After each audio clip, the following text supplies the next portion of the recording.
மக்கள் டிவி நேயர்கள் அனைவருக்கும் திருவண்ணாமலை ஆனந்தாழ்வாரின் இனிய வணக்கம். நிறைய ஆன்மீகம் அறிவியல் சார்ந்த விஷயங்களை பேசிக்கிட்டு இருந்தாலும் ஆலயத்துலேயும் யூஸ் பண்ணணும், வாஸ்துவையும் நிவர்த்தி ஆகணும். ஆனால் நான் வீட்டில் யூஸ் பண்ணேன், அதுக்கு முக்கியத்துவம் கொடுக்க மாட்டேன். அப்படி ஒரு பொருள் இருக்குது. அந்த பொருளை நம்ம எந்திரிச்ச உடனே பார்க்குறோம், ஆனால் அதற்கு முதன்மைப்படுத்த மாட்டேங்கிறோம். காரணம், சில செயலியில் அது வந்துருச்சு. என்ன நீங்கள் வர வர புதிர் போகிறீங்கன்னு நினைக்கலாம். ஆம், நாட்காட்டி. இன்றைய காலண்டருடைய தூய தமிழ் பேர் நாட்காட்டி. நாட்காட்டிக்கும் வாஸ்துக்கும் என்ன அப்படின்னு பார்த்தீங்கன்னா, கோயிலில் எப்படி பயன்படுத்துகிறாங்கன்னு சொல்லிடுறேன். நீங்கள் எந்த கோயிலுக்கு போனாலும் மூலஸ்தானம் கருவறையில் இல்லாட்டினா கூட கருவறைக்கு முன்னாடி இருக்கக்கூடிய அர்த்த மண்டபத்தில் கண்டிப்பாக காலண்டர் இருக்கும். இது எதுக்கு? இறைவன் தான் நாள், நட்சத்திரம், திதி, கரணம்லாம் குறிச்சவன். அப்புறம் எதுக்கு அங்கே காலண்டர் இருக்குது அப்படின்னா, இந்த காலண்டரில் நம்மளுடைய நாட்களை மட்டும் இல்லை, ஒவ்வொரு நாளும் நல்ல நேரம் இருக்குது.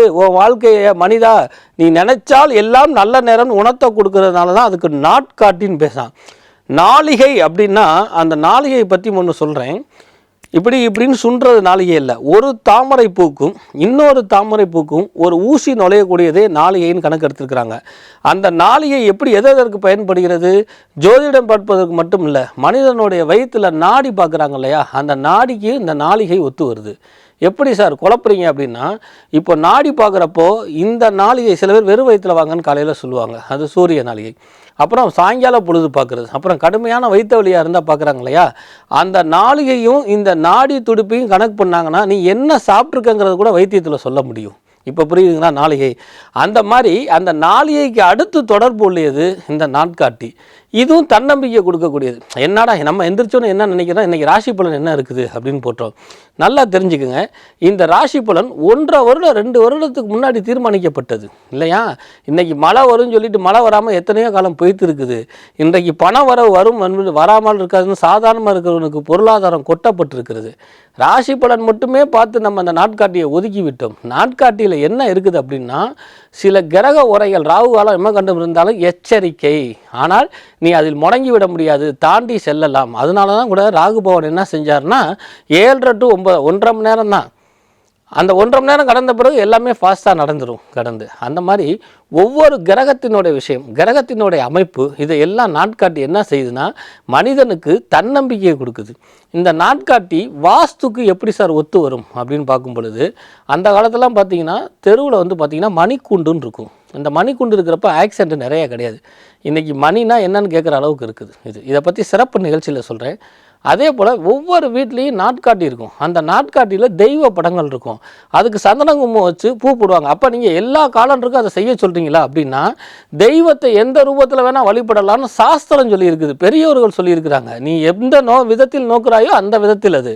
உதாரணமாக இன்றைக்கி அறிவியல் சார்ந்த விஷயத்தில் என்ன சொல்கிறாங்க அப்படின்னா, தூங்கி எழுந்தவுடனே உங்களை 2 கைகளையும் தேய்த்து விட்டு பாருங்கள் அப்படின்னு சொல்கிறாங்க. ஒரு வகை வெப்பமான சூடை இந்த கண்ணு, குளிர்ச்சியான கண்ணு கிரகரிச்சிக்கும். ஏன்னா கண்ணை மூடியே இருக்கிறோமா, அப்போ அது குளிர்ச்சி ஆயிடுதா, இந்த கையில் சூடு தேவைப்படுதா அப்படின்னு எப்போ சொல்கிறாங்கன்னா, ஜெர்மன் விஞ்ஞானி இப்போ சொல்கிறாங்க. அந்த காலத்தில் பாட்டிலாம் என்ன சொன்னாங்க தெரியுமா, உன் கையில் தாண்டா லட்சுமி இருக்குது, தூங்கி எந்திரிச்ச உடனே உன் கையை பாரு, இயற்கையை பாரு, தெய்வத்தை பாரு, முகம் பார்க்கும் கண்ணாடியை பாருன்னு சொல்லியிருக்கிறாங்க இல்லையா. இப்போ ஞாபகத்துக்கு வருதா? அப்போ இயற்கையை போய் தேடுவதற்கு அந்த காலத்தில் கிராமம் இருந்தது. இப்போ இயற்கையிலே காலண்டர் வந்துடுது, அருவி கொட்டுற மாதிரி இல்லையா, பூ பூக்கிற மாதிரி, மழை இருக்கிற மாதிரி காலண்டர் வந்துடுது. இந்த நாட்காட்டி தன்னுடைய விசை பகுதி, அதாவது இயக்கு விசையை தூண்டுவது மட்டும் இல்லாமல் வாஸ்து எப்படி சரி பண்ணுது அப்படின்னா, இப்போ நீங்கள் தெற்கு திசை பார்த்தோ மேற்கு திசை பார்த்தோ ஒரு காலண்டரை மாற்றிங்கன்னு வச்சுக்கோங்க, அந்த ரூம்பு எத்தனைக்கு எத்தனை வேணால் இருக்கட்டும்னு வச்சுக்கோங்களேன். ஏதோ நம்ம கண்ணுக்கு தெரியாமல் ஒரு வாஸ்து குறை இருக்குதுன்னா, ஒவ்வொரு பேப்பராக கிளிக்க கிளிக்க கிளிக்க கிளிக்க அந்த வாஸ்துனுடைய குறைபாடு நீங்கி கொண்டே இருக்குது. இதற்கு எப்படி சார் ஆதாரம்? ஏதாவது நீங்கள் சொல்கிறதுக்கு ஆதாரம் இருக்குன்னு சொல்கிறீங்களா? இன்றைக்கி வீடு கட்டும் பொழுது பார்த்திங்கன்னா வாஸ்து நாள்னு சொல்லி பார்க்குறோம். அந்த பூமி பூஜை பண்ணுறப்ப அந்த வாஸ்து நாளே காலண்டரை பார்த்து தான் தெரிஞ்சுக்க முடியும். அந்த காலண்டரில் வாஸ்து புருஷர் கண்திரை புத்தரம் அப்படின்னு போட்டிருக்கோம். இது பெரும்பாலும் அஷ்டமியை ஒட்டி வரும். இதுதான் கவனிக்கப்பட வேண்டிய விஷயம். அன்றைக்கி அஷ்டமியா இல்லையான்னு ஒரு அஸ்ட்ராலஜரை பார்க்குற காட்டிலையும் ஒரு வாஸ்து புருஷருடைய வாஸ்து நிவர்த்தி பண்ணக்கூடிய அந்த காலண்டர், அந்த காகிதம் ஏன் நம் வாஸ்துவை சரி பண்ணாது? அதாவது பூமியை தோண்டி நீ வாழ வீடு கட்டுறதுக்கு வாஸ்து சொல்லக்கூடிய காலண்டர் நம்ம வாஸ்துவை ஏன் சரிப்படாது? பார்க்கும் பார்வையும் நோக்கும் எண்ணமும் சரியாக இருந்தால் எல்லாம் சரியே. அதனால தான் அந்த காலத்துலாம் கல்யாணத்துக்கு சீர்வரிசை வைக்கிறப்போ அரிசி, பருப்பு, பீரோ, கட்டில், பாய், தலகாணி, நாட்காட்டி வச்சாங்க, காலண்டர் வச்சாங்க. இன்றைக்கும் பார்த்தீங்கன்னா பெரிய பெரிய புஸ்தக கடையில் இந்த வருட காலண்டர் டிசம்பர் முடிய போகுதுன்னா கூட அந்த வருட காலண்டர் விற்பாங்க. ஏன்னா கல்யாண சீர்வரிசையில் நாட்காட்டி வைக்கிறது. நாட்காட்டி மனிதனுக்கு தன்னம்பிக்கையும் வாழ்க்கையில் ஏற்படக்கூடிய கஷ்டங்களை கிழித்து எறிந்து விட்டு வென்று விடுவாய் என்ற சொல்லக்கூடிய அமைப்பையும் நாட்காட்டி இந்த வீடு சரியில்லை, இந்த ரூம்பு சரியில்லை என்றால் கூட இந்த வாஸ்துவை சரி பண்ணிவிடும். ஏனென்றால் அது தெய்வம் இருக்குது, ஏனென்றால் அதில் இயற்கை இருக்குது, ஏனென்றால் என் மனம் காலையில் அது மகிழ்ச்சியாக பார்க்குது. மகிழ்ச்சியாக இருக்கிறவனுக்கு எந்த குறையும் இந்த பூமியில் ஏற்படாது. சார் வாஸ்துப்படி தான் இருக்குன்னா பூமியே இருக்கவே கூடாது.